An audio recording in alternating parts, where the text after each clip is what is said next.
नमस्कार दोस्तों, मैं दिवाकर भारती। मेरा YouTube चैनल नक्षत्र लोक कहलगांव में आप सभी छात्र छात्राओं का स्वागत है।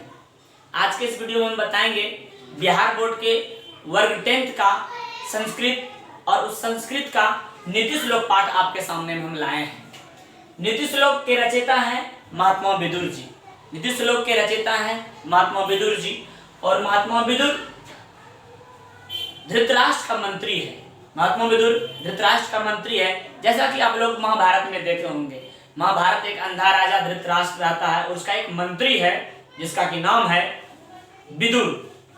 विदुर धृतराष्ट्र के मन में उठने वाले प्रश्नों का जवाब देते हुए महात्मा विदुर जी ने इस श्लोक का रचना किया है और ये श्लोक नीति श्लोक का पाठ विदुर नीति पाठ से लिया गया है। विदुर नीति विदुर द्वारा रचना किया गया एक प्रकार का ग्रंथ है जो कि महाभारत का अंश है और यह पूरा महाभारत पर आधारित श्लोक है जो कि महात्मा विदुर द्वारा रचित है। महात्मा विदुर जी ने अपने इस श्लोक में नीतिप्रद बातें किया है, नीति का ज्ञान दिया है एवं नीति का शिक्षा देने का काम किया है और यह धृतराष्ट्र को संबोधित करते हुए पूरा श्लोक बताते हैं कि हे महाराज धृतराष्ट्र ऐसा ऐसा ऐसा ऐसा बात है। तो चलिए इस वीडियो को आगे बढ़ाते हैं और नीति श्लोक का पाठ का पहला श्लोक आज आपके सामने हम पहले पढ़ते हैं। पहले पढ़ने के लिए आपको बताएंगे और आप लोग भी शायद मेरे साथ साथ पढ़िएगा। तो पहला इसका उच्चारण है, तब इसका अर्थ हम बताएंगे। इसका उच्चारण है अस्यम अस्य कृत्यम न विघ्नति शीत मुष्ण भय रीति समृद्धिर समृद्ध्वा स वे पंडित उच्यते। इसको पढ़ा जाता है अस्य कृत्यम न विघ्नति शीतमुषं भयं रति समृद्धिर समृद्ध्वा स वे पंडित उच्यते। अस्य कृत्यं न विघ्नति शीतमुषं भयं रति समृद्धिर समृद्ध्वा स वे पंडित उच्यते। महात्मा विदुर जी इस श्लोक के माध्यम से धृतराष्ट्र को संबोधित करते हुए कहते हैं कि हे महाराज, हम पंडित उस मनुष्य को मानेंगे। इसका अर्थ है हे महाराज, हम पंडित उस मनुष्य को मानेंगे जिस मनुष्य के मार्ग में अस्यं कृत्यम न विघ्नति शीतमुष्णं भयं रति। जिस मनुष्य के मार्ग में, जिस मनुष्य के रास्ते में किसी भी प्रकार का विघ्न, और वह विघ्न कौन कौन सा, उसके रास्ते में कौन कौन विघ्न नहीं डालेगा। शीत मुष्ण भय रीति समृद्धि और समृद्धि, जिस मनुष्य के मार्ग में बाधा नहीं डालेंगे, रुकावट नहीं डालेंगे, विघ्न नहीं डालेंगे।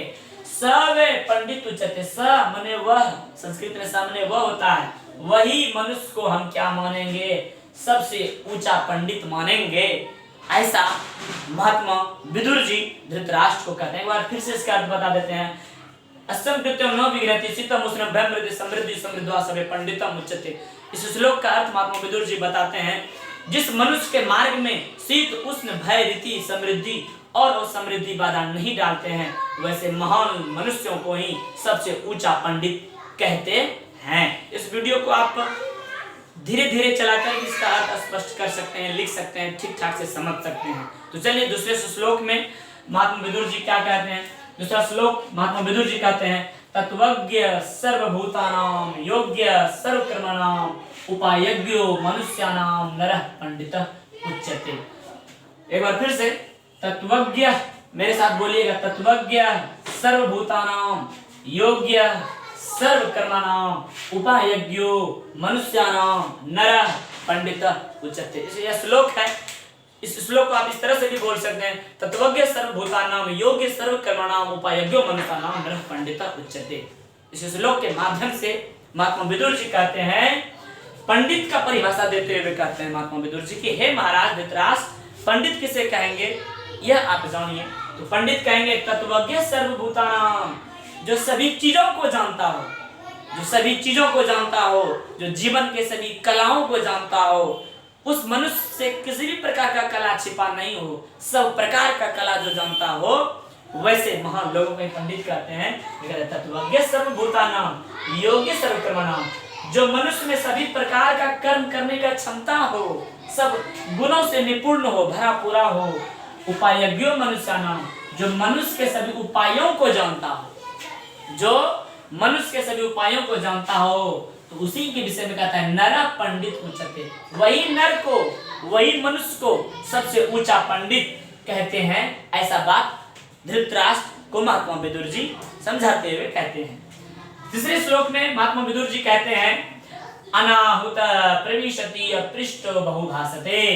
अनाहुत, आप लोग बोलने का प्रयास कीजिए मेरे साथ, जो हम बोलते हैं, बोली अनाहुत प्रविशति अपृष्टो बहुभाषते और विश्वस्ते विश्वस्ति मूढ़ चेता नराधमा। इसका कहने का मतलब है अनाहुत प्रविशति अपृष्टो बहुभाषते और विश्वस्ते विश्वस्ति मूढ़ चेता नराधमा। इस श्लोक के माध्यम से महात्मा विदुर जी कहते हैं कि हे महाराज, अनाहुत प्रविशति, बिना बुलाए कहीं नहीं जाना चाहिए। अनाहुत प्रविशति, बिना बुलाए कहीं नहीं जाना चाहिए। और पृष्ठो बहुभाषते, बिना पूछे नहीं बोलना चाहिए। नीतिप्रद की बातें महात्मा विदुर जी धृतराष्ट्र से कहते हैं अनाहुत प्रविशति, हे महाराज, बिना बुलाए कहीं नहीं जाना चाहिए।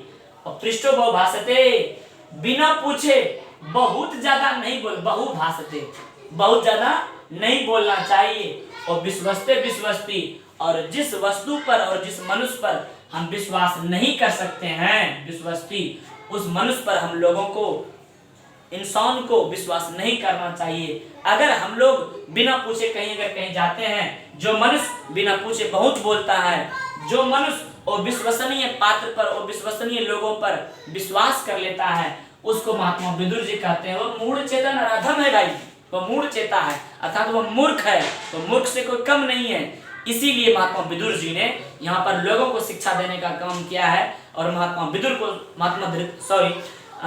महाराज धृतराष्ट्र को समझाते हैं कि हे महाराज, मनुष्यों को बिना बुलाए कहीं नहीं जाना चाहिए, बिना पूछे नहीं बोलना चाहिए। और विश्वसनीय लोगों पर, अर्थात जिस पर हम विश्वास नहीं कर पाए, और विश्वसनीय लोगों पर विश्वास नहीं करना चाहिए। अगर जो ऐसा करेगा तो वह क्या है भाई, तो मूढ़ चेता नराधम है, अर्थात वो मूर्ख है, मूर्ख से कम नहीं है। इसीलिए महात्मा विदुर जी कहते हैं बिना पूछे नहीं बोलना चाहिए, बिना बुलाए नहीं जाना चाहिए, और विश्वसनीय पात्र पर विश्वास नहीं करना चाहिए। अगले श्लोक में महात्मा विदुर जी कह रहे हैं एको धर्म परम श्रेय, एको धर्म परम श्रेय। सबसे पहले श्लोक को हम पढ़ते हैं, पढ़ने के लिए सीखते हैं। पढ़ने के लिए जब आप सीख जाइएगा इसका अर्थ भी आपके माइंड में आने लगेगा। तो श्लोक को पहले वाचन करते हैं, पहले बोलते हैं। बोलिए एको धर्म परम श्रेय, अक्षेमिका शांति उत्तमा, विदय का परमा तृप्ति, अहिंसका सुखावहा। एको धर्म परम श्रेय, अक्षेमिका शांति उत्तमा, विदय का परमा तृप्ति, अहिंसका सुखावहा। एको धर्म परम श्रेय, अक्षेमिका शांतिरुत्तम। इस श्लोक को आप इस प्रकार से भी पढ़ सकते हैं। एको धर्म परम श्रेय, अक्षेमिका शांतिरुत्तमा, विदेका परम तृप्ति, अहिंसका सुखावहा। इस श्लोक के माध्यम से महात्मा विदुर जी धृतराष्ट्र को कहते हैं हे महाराज, हे महाराज, एक ही धर्म सबसे महान होता है। श्रेय मतलब महान, एक ही धर्म सबसे महान होता है। अक्षेमिका शांतिरुत्तमा, और एक ही क्षमा लोगों को शांति प्रदान करता है, एक ही क्षमा लोगों को शांति प्रदान करता है। विदिका परम तृप्ति, और एक ही विद्या, और एक ही विद्या लोगों को सबसे ज्यादा संतुष्टि देने का काम करता है। तृप्ति और परम माने ज्यादा, लोगों को विद्या ही परम संतुष्टि देने का काम करता है। अहिंसका सुखावहा, और एक ही अहिंसा लोगों को सुखी प्रदान करता है, लोगों को सुखी बनाता है। ऐसा नीतिप्रद की बातें महात्मा विदुर जी ने धृतराष्ट्र को बताया। एक बार फिर से इसका अर्थ बता देते हैं। एको धर्म परम श्रेय, एक ही धर्म सबसे महान होता है। अक्षेमिका शांतिरुत्तमा, और एक ही क्षमा, देख लीजिए, एक ही क्षमा सबसे ज्यादा शांति देने का काम करता है। विद्या परम तृप्ति, और एक ही विद्या लोगों को सबसे ज्यादा परम संतुष्टि, परम तृप्ति मतलब परम संतुष्टि देने का काम करता है। अहिंसा सुखाभा, और एक ही अहिंसा लोगों को सुख प्रदान करता है, ऐसा महात्मा विदुर जी धृतराष्ट्र से कहते हैं। एक श्लोक को 2 बार इसका अर्थ हम बता रहे हैं। आप धीरे धीरे वीडियो को रोक रोक करके आप चलाइएगा तो इसका अर्थ आसानी पूर्वक आप समझ जाइएगा, कहीं कोई बड़ा भारी चैप्टर है नहीं है। चलिए अगला श्लोक महात्मा विदुर जी कहते हैं अपने 5वें श्लोक में, द्वितीय श्लोक के 5वां श्लोक यह है, कहता है त्रिविधिम नरकस्येदम द्वारम। हो सकता है थोड़ा लाइन टेढ़ा लिखे, बोर्ड पे लिखने में हो जाता है ऐसा, तो आप उसको कैसे नहीं करिएगा, आप मेरे पढ़ाई के ऊपर केवल ध्यान दीजिए। हम पढ़ाना क्या चाहते हैं, आपको समझाना क्या चाहते हैं, केवल आप इन्हीं बातों को गौर करते हुए चलिएगा। तो महात्मा विदुर का 5वां श्लोक द्वितीय श्लोक का कह रहा है त्रिविधिम, माने 3 विधि है, 3 द्वार हैं। त्रिविधिम नरकस्येदम द्वारम, कहता है नरक जाने के 3 विधि हैं, 3 तरह से मनुष्य नरक जाता है।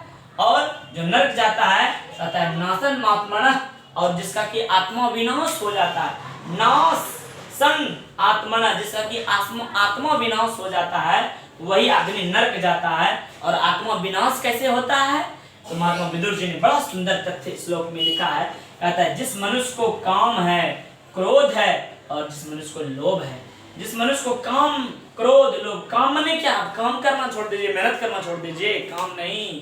काम के विषय में महात्मा विदुर जी कहते हैं गलत कर्म जो मनुष्य करते हैं वही नरक जाते हैं। जो मनुष्य ज्यादा लोभ करता है वह नरक जाता है, और जो मनुष्य ज्यादा लोभ करता है वही मनुष्य नरक जाता है। तो महात्मा विदुर जी ने कहा कि नरक जाने के 3 द्वार हैं। हिंदी टाइप में बाबू प्रश्न पूछेगा, बिहार बोर्ड में यह प्रश्न पूछा जाता है कि नरक जाने के कितने द्वार हैं, तो महात्मा विदुर के अनुसार बताएं, जिस लोग पाठ के अनुसार बताएं, तो आपको बोलना होगा नरक जाने के 3 द्वार होते हैं। तो कहता है कि त्रिविधिम नरकस्येदम द्वारम नाशमात्मन काम क्रोधस्ता लोभ अस्त अस्मादेत त्रियम त्यजेत। नरक जाने के 3 द्वार हैं, वह है काम, क्रोध, लोभ, और इनसे ही लोगों का आत्मा का विनाश होता है, और इन्हीं के चलते लोग नरक जाते हैं। ऐसा महात्मा विदुर जी ने अपने नीति श्लोक पाठ के माध्यम से वर्णन दिया है। जैसा कि हमें विश्वास है कि आप समझ गए होंगे। चलिए एक बार हम फिर से बता देते हैं। त्रिविधिम नरकस्येदम द्वारम नाशमात्मनः काम क्रोधस्ता लोभ अस्त अस्मादेत त्रियम त्यजेत। कहने का मतलब है कि नरक जाने के 3 द्वार हैं, और उन्हीं से लोगों का आत्मा का विनाश होता है, और वह है काम, क्रोध और लोभ। इन्हीं तीनों दोषों के कारण लोग नरक जाते हैं। अगले श्लोक में महात्मा विदुर जी अपने 6 नंबर श्लोक में महात्मा विदुर जी कहते हैं, पहले श्लोक को हम पढ़कर समझाते हैं। श्लोक है षड दोषा पुरुष नेहे हातव्या भूति मिच्छता निद्रा तंद्रा भय क्रोध आलस दृक्सूत्रा। ये सब दोष का नाम है। दोष माने अवगुण जो मनुष्य में पाया जाता है। षड दोषा, षड माने 6, दोषा माने दोष। लोगों में 6 प्रकार के दोष पाए जाते हैं। षड दोषा पुरुष ने, पुरुषों में, मनुष्यों में 6 प्रकार के दोष पाए जाते हैं, हाथ में पाए जाते हैं। भूति मिच्छता, और जिससे कि उसका विनाश होता है, भूति मिच्छता, उसका अंतरात्मा विनाश होता है। और अच्छा दोष कौन कौन है, तो निद्रा है, तंद्रा है, भय है, क्रोध है, आलस्य है और दृक्सूत्रा है। ये 6 प्रकार के दोष मनुष्यों में पाए जाते हैं, जिससे कि उसका आत्मा का विनाश होता है। तो जिस मनुष्य को अपने विनाश को, जो मनुष्य अपने विनाश को रोकना चाहते हैं, जो मनुष्य प्रगति करना चाहते हैं, महात्मा विदुर जी ने वैसे लोगों को संदेश दिया है और कहा है कि हे महाराज, जो मनुष्य चाहते हैं कि हम प्रगति करें, विनाश के ओर नहीं जाएं, तो अपना यह 6 प्रकार का दोष, निद्रा को, तंद्रा को, भय को, क्रोध को, आलस को और दृक्सूत्रा, यह 6 प्रकार के दोषों को त्याग देना चाहिए। आपसे परीक्षा में पूछ सकता है कि बताइए नीति श्लोक का पाठ के अनुसार 6 दोष कौन कौन से हैं, तो आपको बोलना होगा। नीति श्लोक पाठ के अनुसार महात्मा विदुर जी बताते हैं ये 6 दोष निद्रा, तंद्रा, भय, क्रोध, आलस और दृक्सूत्रा, इन्हीं से लोग का विनाश होता है और प्रगति नहीं कर पाते हैं, और इन्हीं 6 दोषों को त्याग देना चाहिए। प्रश्न बनता है आपका नीति श्लोक का पहला श्लोक में, हिंदी में जो टाइप में पूछा जाता है बिहार बोर्ड में कि पंडित किससे कहते हैं, तो कहा गया अस्यम कृत्यम न विघ्नति सिद्धम उष्णम भयप्रति समृद्धि समृद्धवा सवे पंडितम उच्यते। उसके बाद कहा गया तत्वज्ञ सर्वभूतानाम योग सर्वकर्माणाम उपायज्ञो मनुष्याणाम नरः पंडित उच्यते। अर्थात हे महाराज, हम पंडित उस मनुष्य को कहेंगे जिस मनुष्य के मार्ग में, जिस मनुष्य के रास्ते में शीत उष्ण भय रीति समृद्धि और असमृद्धि बाधा नहीं डालते हैं, रुकावट नहीं डालते हैं, वैसे महान लोगों को ही पंडित कहते हैं। और कहा गया अर्थात जो मनुष्य जीवन के सभी कर्मों के कलाओं को जानता हो, जो मनुष्य के सभी उपायों को जानता हो, जो हर प्रकार के धर्मों के प्रख्याता हो, वैसे महान लोगों को ही हम पंडित कहेंगे। ऐसा इसका हिंदी टाइप में उत्तर बनता है। उसके बाद तीसरा श्लोक में प्रश्न बनता है हिंदी टाइप में, नीति श्लोक पाठ में, नीच किसे कहते हैं, मूर्ख किसे कहते हैं, तो आपको हिंदी में जवाब देना होगा।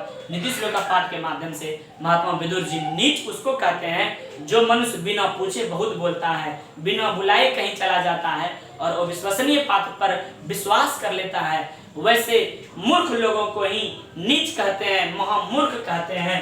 इस प्रकार का प्रश्न नीति श्लोक पाठ के माध्यम से बनता है। तो हमको विश्वास है कि यह वीडियो आपको बहुत अच्छा लगा होगा। अगर ये वीडियो अच्छा लगे तो आप ज़्यादा से ज़्यादा लाइक सब्सक्राइब करें और दोस्तों में शेयर करें ताकि मेरा मनोबल बढ़ सके और अगले इसी तरह का वीडियो हम लाते रहें। और इसके लिए मेरा हौसला लाइक के माध्यम से बढ़ाते रहें ताकि हम भी देखें कि आखिर मेरा ये जो वीडियो है बच्चों को कितना पसंद आ रहा है। और तब तक के लिए अगला वीडियो लाएंगे, तब तक के लिए नमस्कार, धन्यवाद।